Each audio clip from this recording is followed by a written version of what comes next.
اچھا، سید مبارک شاہ صاحب کا ایک شعر جو مجھے بہت پسند ہے، اس کی وجہ میں بتاتا ہوں آپ کو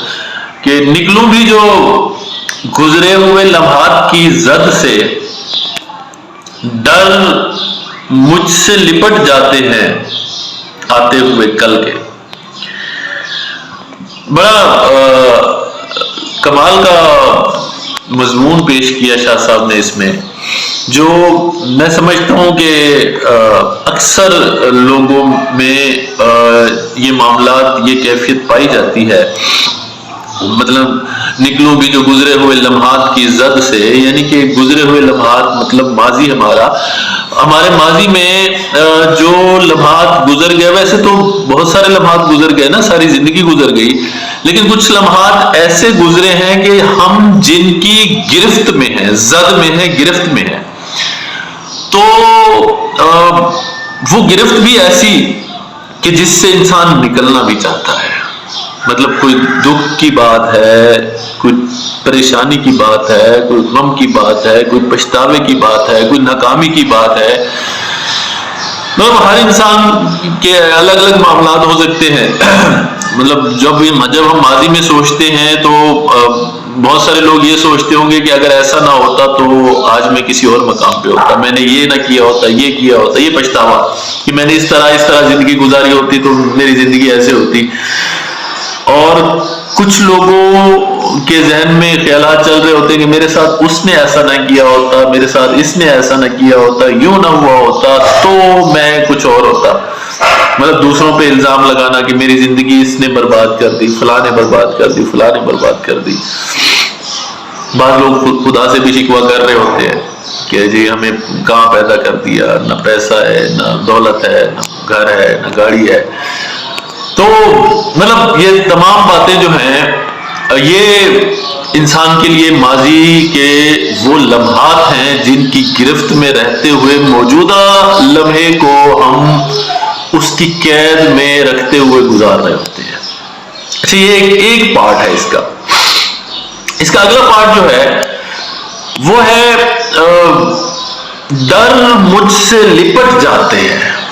ڈر یعنی خوف، بہت سارے خوف مجھ سے لپٹ جاتے ہیں، مجھ کو جکڑ لیتے ہیں، مجھ کو پکڑ لیتے ہیں آتے ہوئے کل کے۔ ڈر مجھ سے لپٹ جاتے ہیں آتے ہوئے کل کے، یعنی کہ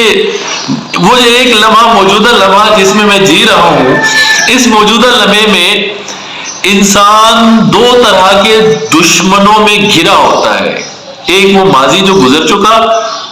اور ماضی اچھا بھی ہوتا ہے، اگر اچھے ماضی کو ہم سوچیں تو ہمیں انرجی ملتی ہے، خوشی ملتی ہے، طاقت ملتی ہے، موٹیویشن ملتی ہے، امید ملتی ہے، روشنی ملتی ہے۔ اور ایک گزرا ہوا وہ لمحہ جس کی زد میں ہم اس طرح ہوتے ہیں کہ ہم نہ تو حال کو جی پا رہے ہوتے ہیں، نہ ہی کچھ زندگی میں اچھا کر پا رہے ہوتے ہیں۔ اور وہ لمحات ہوتے ہیں انسان کی ناکامی کے، مایوسی کے، پریشانی کے، نقصان کے۔ تو انسان عقل و شعور کا استعمال کرتے ہوئے اگر ان لمحات کو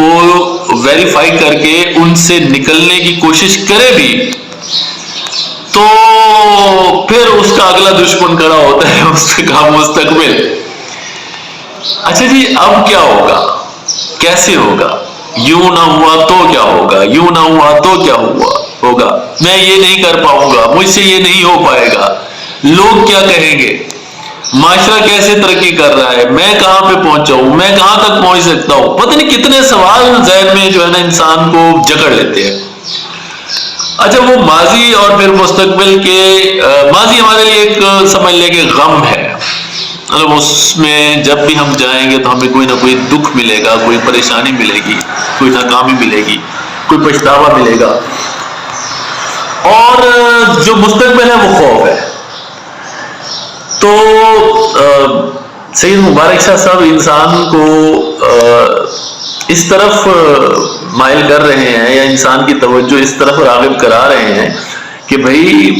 ماضی اور مستقبل کو اگر ہم تھوڑی دیر کے لیے سٹاپ کر دیں، کہ میں اپنے خیالوں سے وہ چیز نکال دوں کہ ماضی میں میرے ساتھ کیا ہوا، کیوں ہوا، کس طرح ہوا، یہ تمام چیزیں میں سٹاپ کر دوں، اور مستقبل میں میرے ساتھ کیا ہونے والا ہے، میں کیا کرنے والا ہوں، میں کہاں تک پہنچ پاؤں گا، کہاں وہاں تک نہیں پہنچ پاؤں گا، کیا ہوگا کیا نہیں ہوگا، لوگ کیا کہیں گے، معاشرے میں میرا اسٹیٹس کیا بنے گا، مجھے میری خواہشات پوری ہوں گی کہ نہیں ہوں گی، کیا ہوگا، یہ بھی سٹاپ کرتے ہیں اور صرف اس موجودہ لمحے میں کچھ دیر کے لیے ہم موجود ہو جائیں تو پھر کہتے ہیں کہ پھر دیکھو کہ زندگی کیسی ہے۔ اور میرا اپنا ذاتی تجربہ بھی یہی ہے کہ جتنے بھی میں بزرگوں کے ساتھ میں نے وقت گزارا، جتنے استادوں سے کچھ سیکھا، دانشوروں سے، علماء دین سے، اولیاء اللہ سے، فقیروں سے، درویشوں سے، تو یہی سبق ملا کہ انسان اپنے موجودہ لمحے کو جتنا خوبصورت کر کے، جتنا بہترین کر کے، جتنا پر لطف کر کے، جتنا آسان کر کے گزار سکتا ہے نا، وہ گزارے، اور وہی زندگی ہے۔ شکریہ۔